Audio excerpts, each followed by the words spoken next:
and I run it, and I run it, and I run it, and I run it, yes, I run it. What's good? Here, my DJ C.roc. What's up with you, man? What's the deal, bro? Shit, how you been today? Pretty good, you know, chilling, running around, doing shit, just everywhere. So, when did you first start getting into, DJing and stuff? I was 12 years old, so it's been like 12, 13 years now. I've just been going crazy with it. So, what made you get first into, music and, wanting to DJ and everything? Mainly it was because I was just really into music, and then I started making like mixes, and then just selling them, when I was really young, at a young age, and I just would always have the new music coming out, all that type of shit. And then it grew into me going to all ages clubs at a really young age, and then I was like, dang, the DJ's where it's at. Without the DJ, there's no party. So after that, I kind of just started saving up, got my first equipment. I got some DJ lessons, got 2-3 classes, and then after that, just went crazy. So what did you use when you first started learning and starting out? What did you use setup? Yeah. I started off with a controller. It was an NS7, one of the first things that came out when the controllers came out, and then I transitioned into turntables. So were you DJing in high school or stuff like that? Yeah, no, I was doing a lot of high school parties. I was doing a lot of clubs already, at 15, 16.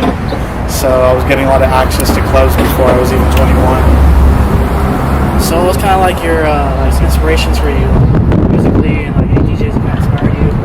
Dang, I have a lot of DJs that inspire me. Some of them are my homies and stuff, but DJ Charisma, shout out Charisma, DJ AM, that's a big one. Yeah, I mean, there's a lot of DJs. I'm not really too sure on the main ones. What's kind of your overall goal with DJing and everything? My overall goal with DJing is mainly to build a brand where I can, be on the radio, be on tour, but at the end of the day, I'm working with the best artists, and that's what's going to be the main thing.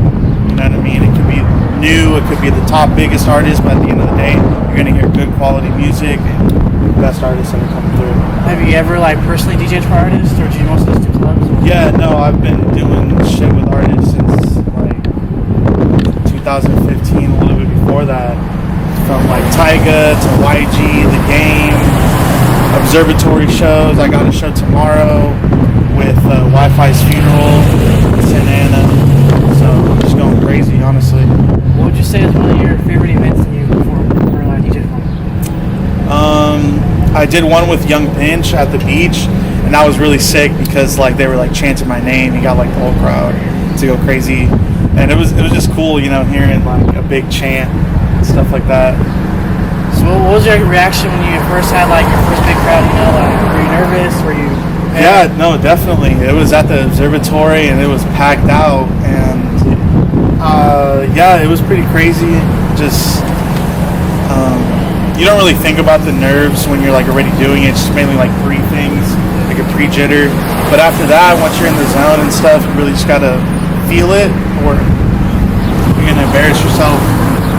Do you ever get any recognition, any fans or anybody that just knows you or anything? Yeah. I mean, maybe not fans, more supporters, but people definitely. I mean, basically everywhere I go, someone points out that they've seen me, or they'll say what's up, So that's kind of cool. What kind of mixes do you do? Do you just do rap and EDM, or do you mix everything? I do it all. I mainly call it an open format, so I don't really stick to one genre. I like to definitely jump around.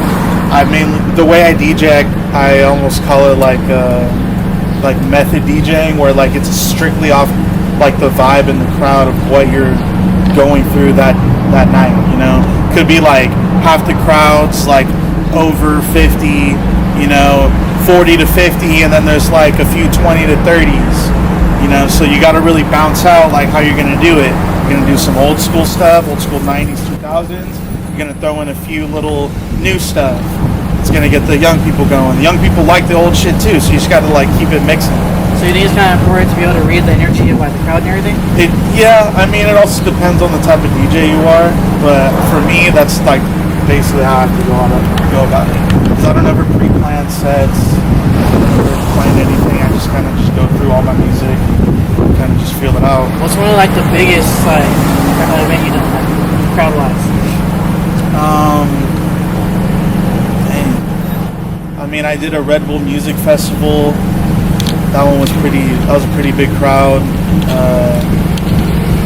I've done Kush Stock. That one was a pretty big crowd. Observatory. I mean, that's about 2,500, 5,000 people. Could you ever see yourself doing something like a Coachella, like Rolling Loud, something like that? Hell yeah, yeah. I mean, that's coming up soon. Hopefully within the next year or so. I plan on DJing for Rolling Loud. Maybe not Coachella, but Coachella would be sick too. I got some homies that did it, so you never know. So what's new that you have kind of coming up for like this month, like music-wise? Any like performances or? Yeah. I mean, basically every weekend you can catch me off my Instagram. You can see my full schedule.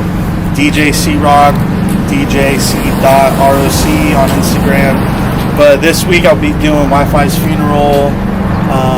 I got this club in Fullerton.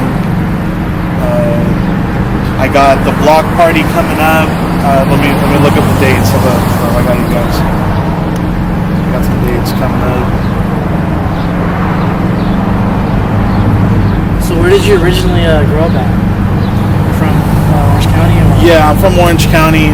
I moved around a lot. So when I was born in Anaheim, and then I moved to Lake Forest.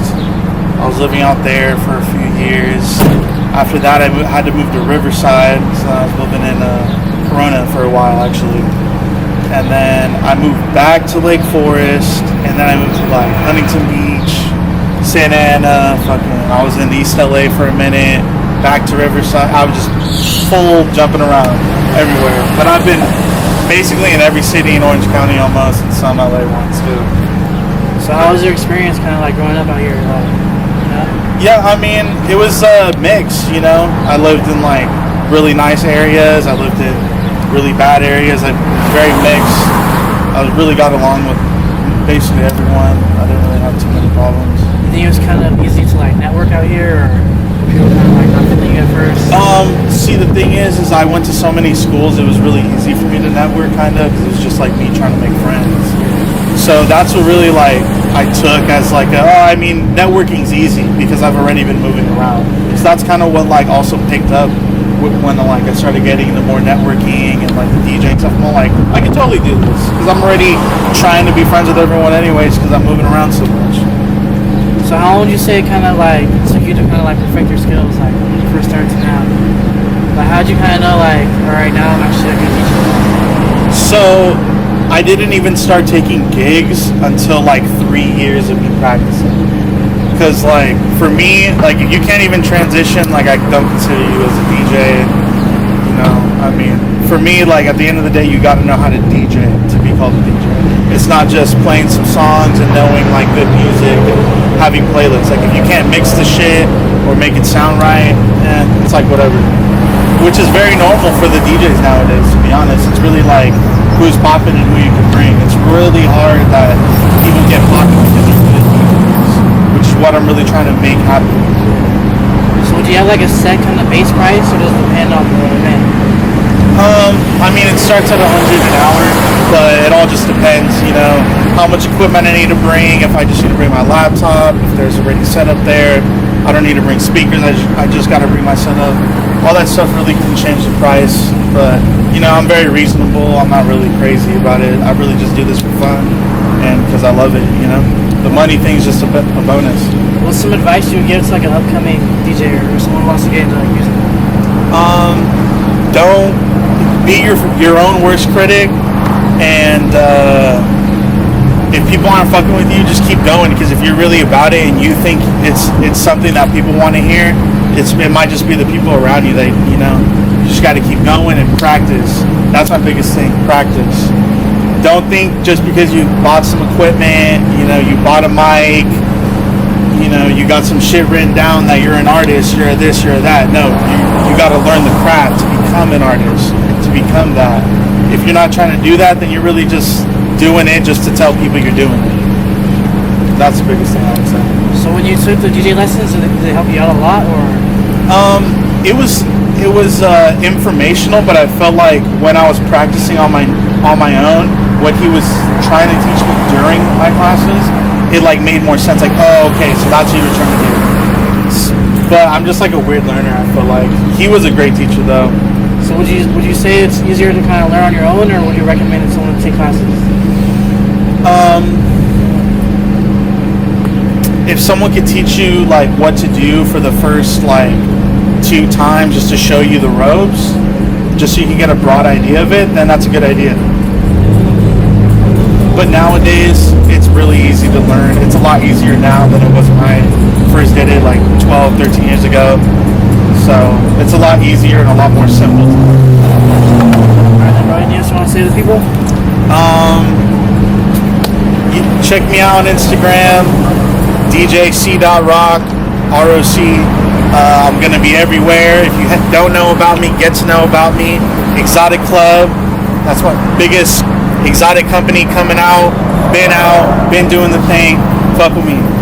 Hey, Drowsy TV.